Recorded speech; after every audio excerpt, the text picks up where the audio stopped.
So going back now, I mean, we've gone from people to capital, to goods, back to capital. Mm-hmm.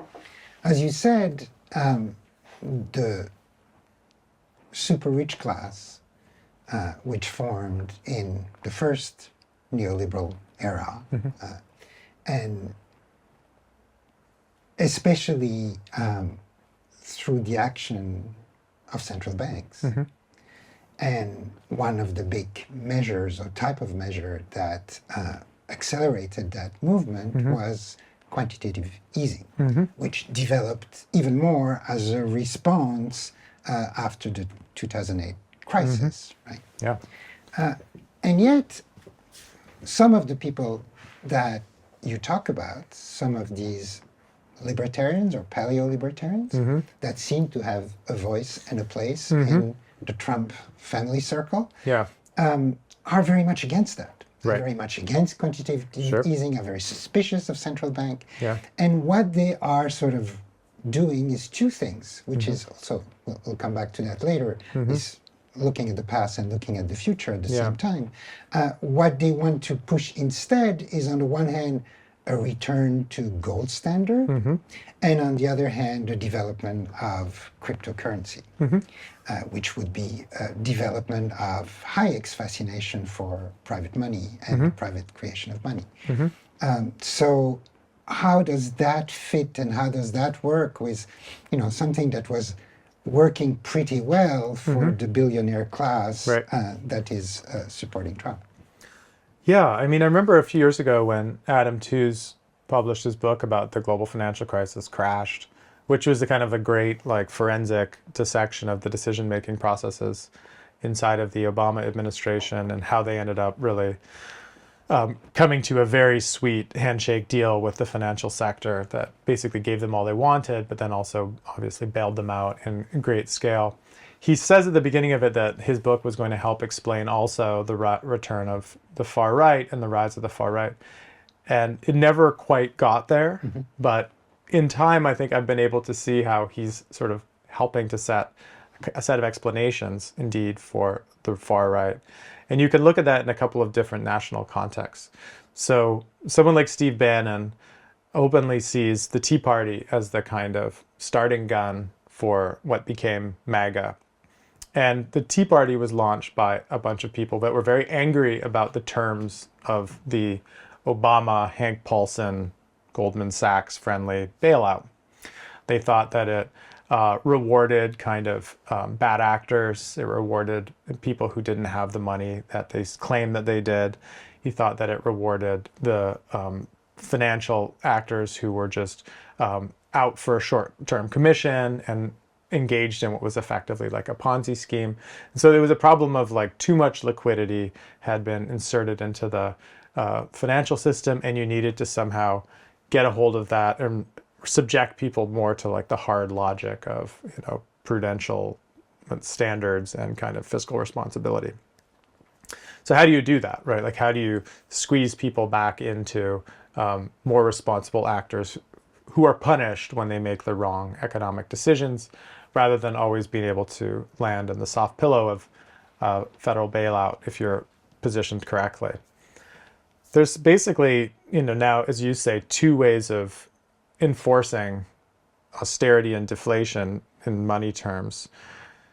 Well, there's more than two, but two of the most exotic ones that are interesting to the libertarians is one is go back to gold. So this idea that the beginning of the end was the closing of the gold window by Nixon in 1971 and the embrace of fiat currency, meaning a kind of endless ability for private actors to produce money with always the hope and understanding that the Fed would be the lender of last resort and the dealer of last resort to backstop, an increasingly large and unwieldy financial system, is for them like the romantic fall from grace that ended a particular kind of morality. It ended a particular kind of self-control and self-governance, which supposedly reigned before 1971. And afterwards, now we're in the era of everyone being parasitical in different ways on the fiat money model. A remarkable thing there, just an interjection, is that one of the main person who sort of smoothed the rulings once the Keynesian post-war order was destroyed was Milton Friedman, who was commissioned by the Nixon administration to do that. So there's an interesting... Absolutely, and this is one of the many places where it pays off actually to study these otherwise seemingly very small internal conversations among neoliberals, because the rifts that exist in that group are actually often quite consequential.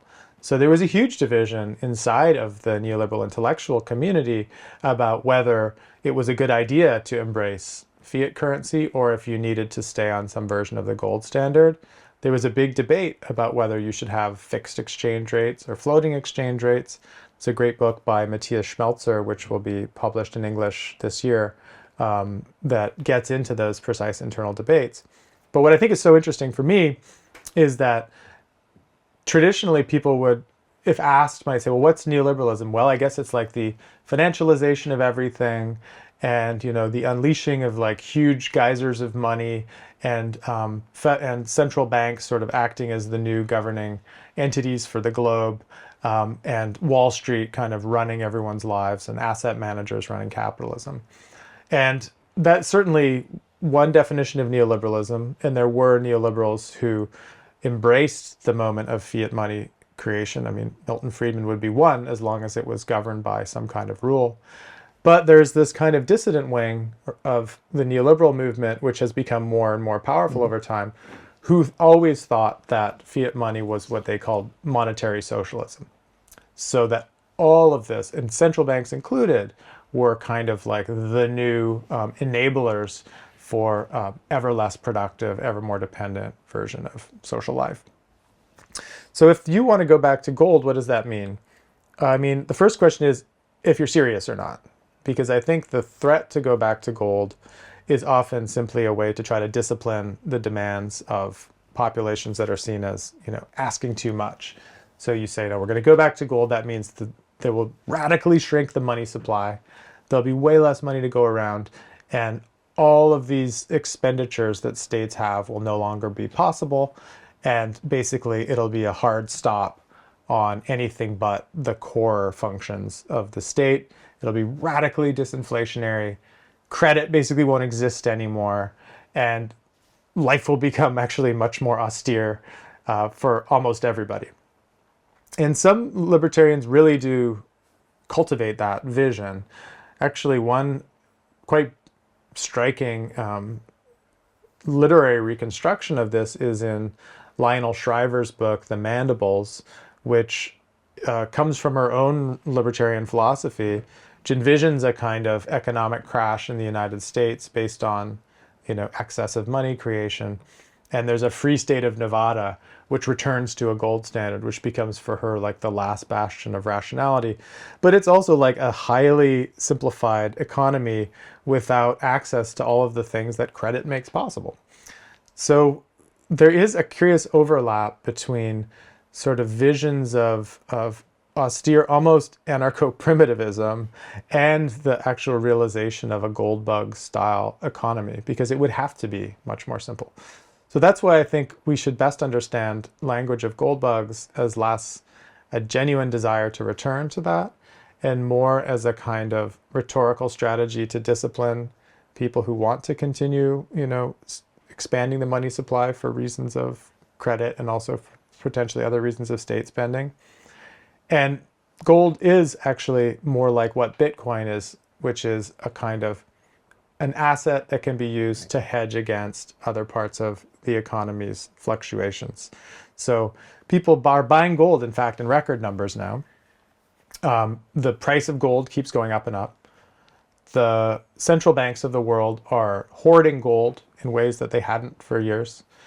This seems to be, for some people, a sign that we're cracking up and will return to nations that have their own kind of gold-based currency. But actually, it's a sign of the ongoing kind of vitality of the global capitalist system, that they're gathering these things to hedge against fragmentation, but they understand that it's going to continue to be, robust and healthy, and there will not actually be a return to sort of Lionel Shriver-style free states of Nevada across the landscape. The reason I think Bitcoin is so interesting in this light is that I think similarly, there's especially now a kind of split in the crypto community between, you could say, like the true believers who think that you can take Bitcoin not as an endpoint, but as a basis for kind of a blockchain, trustless version of creating a ledger of decision making within which the rules can be set in some ways, but you can also use them to make decisions about other forms of collective governance. So there are kind of utopian communities of libertarians who believe that so-called decentralized autonomous organizations are possible in a way that is more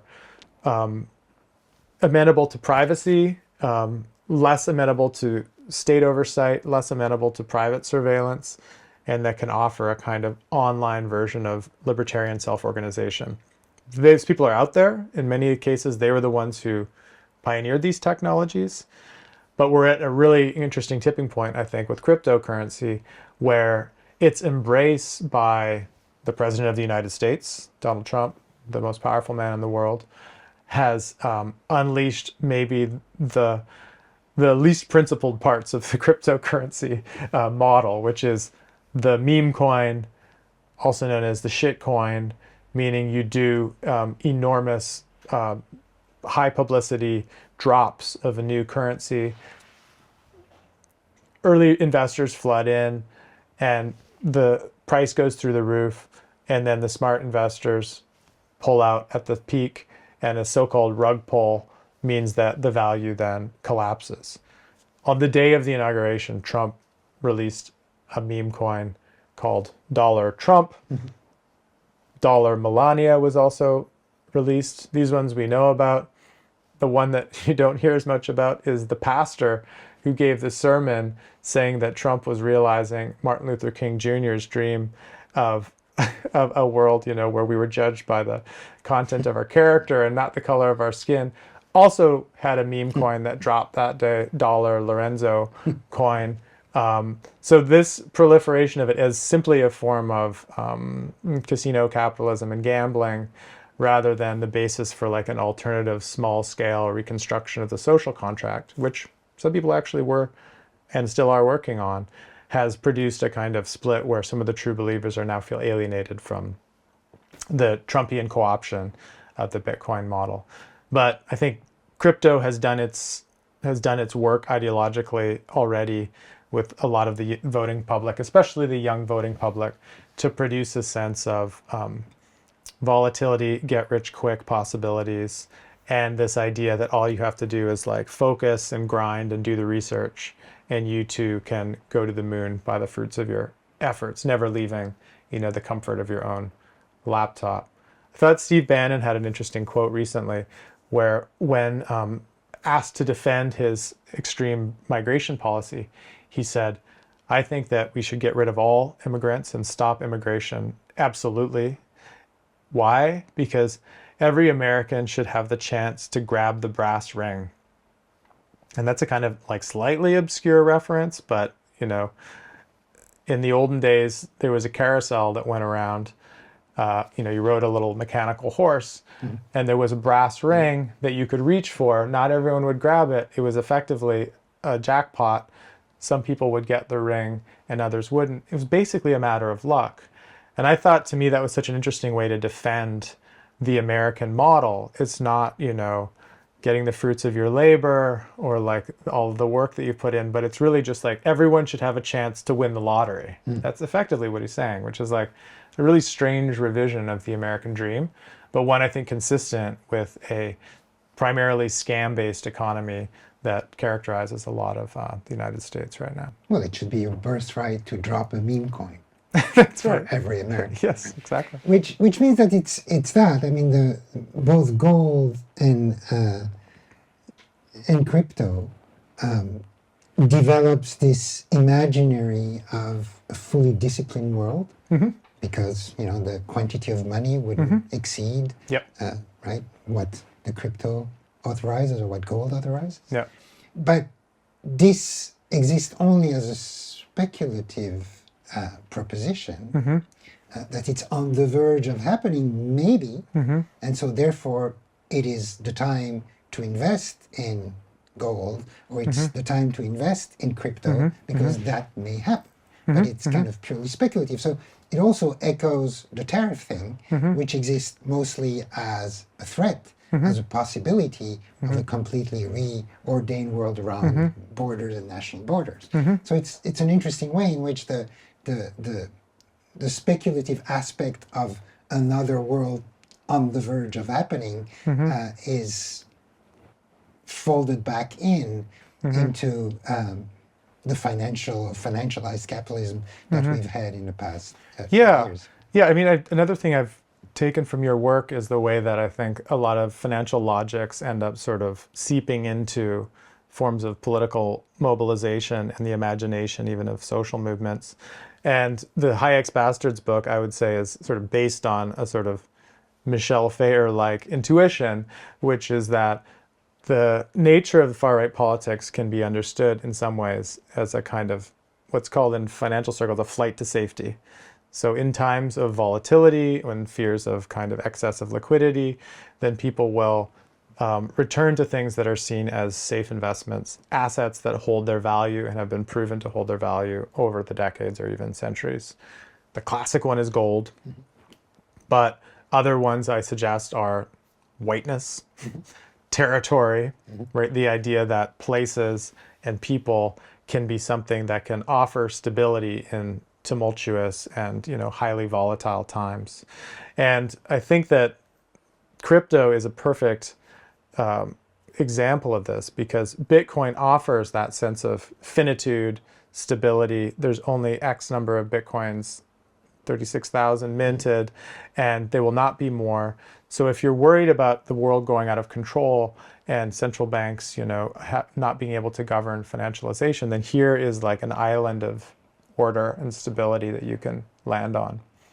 And yet the way that cryptocurrency has now panned out is literally the opposite. It's like the most ungoverned, ridiculous, constantly proliferating model of value that is actually not value because no one can sell their Melania coin at the rate that they had bought it at.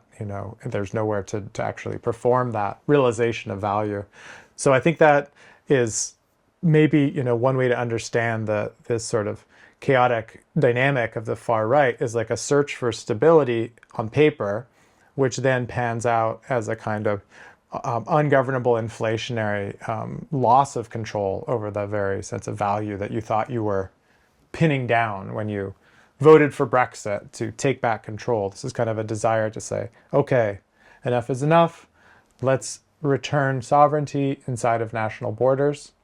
Itself not an unreasonable demand as far as I'm concerned, but then it misunderstood what the project actually was, which was actually to further expose the UK to the ungovernable energies of global competition and make that sense of control even more distant.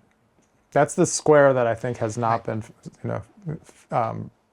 figured out so far. But pushing it further, I heard you recently say that in fact the meme coins and cryptocurrency was kind of the new industrial policy.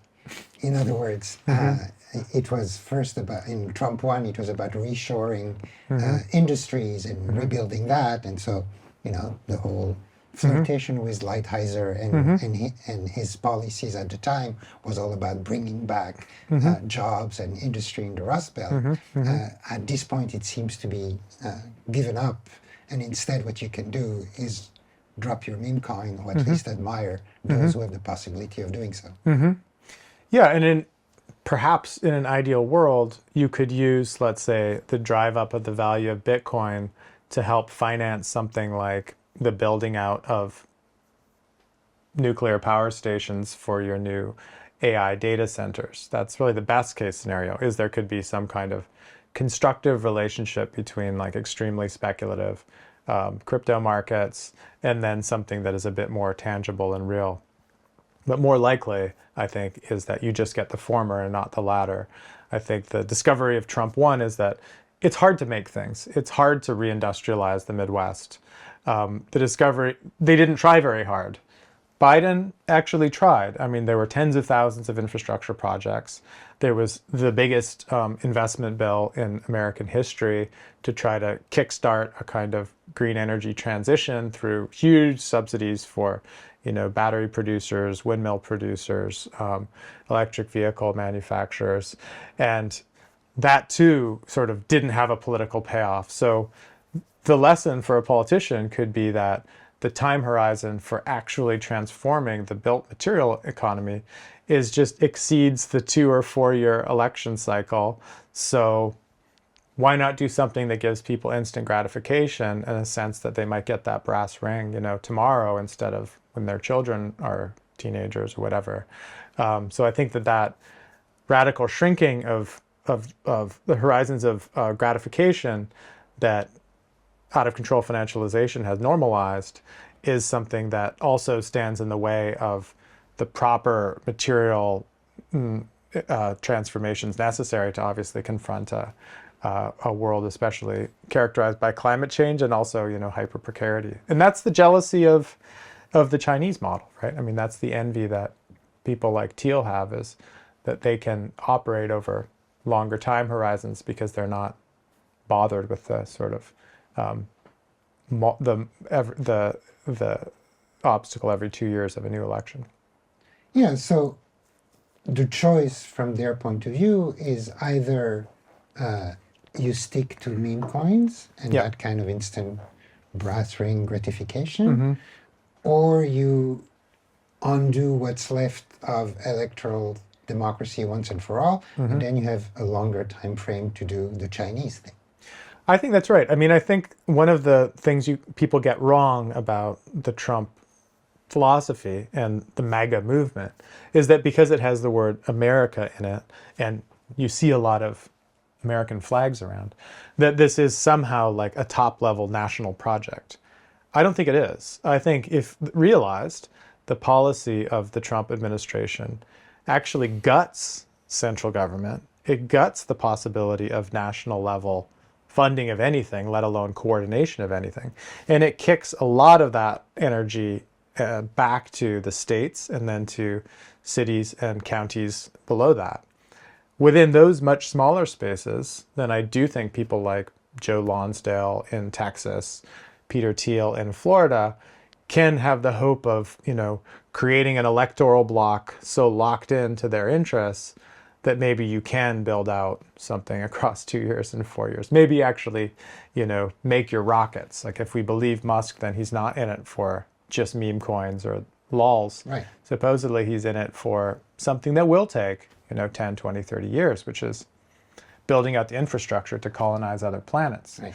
So that's another way of understanding, I think, the decentralizing energy of MAGA is that perhaps with small, more fortified, self-governed enclaves, you can actually create a more corporate type managerial rule that, as you mentioned before, uses the more decisionist power of executives rather than the legalized tool of kind of the same rules for everybody to, realize more specific goals. I think one of the things that's really come home to me, comparing the world of globalists to the world of crack up capitalism, is the question of what kind of empire this better resembles. So I think a false understanding of what empire is that it's a homogeneous rule of law, enveloping the earth.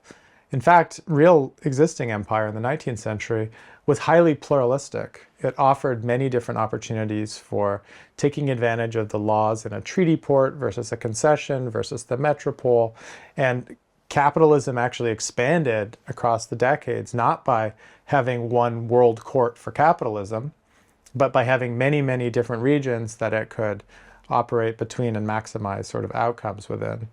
And I think one of the things we're seeing in this turn from globalism to kind of secessionism or crack up is a kind of rediscovery of actually the 19th century real existing mercantilist empires and all of the sort of freebooting entrepreneurial experimentation that happened there, rather than what now looks like a kind of interlude where, for some reason, briefly, Americans, against their own history, believed it was a good idea to govern the world according to one law.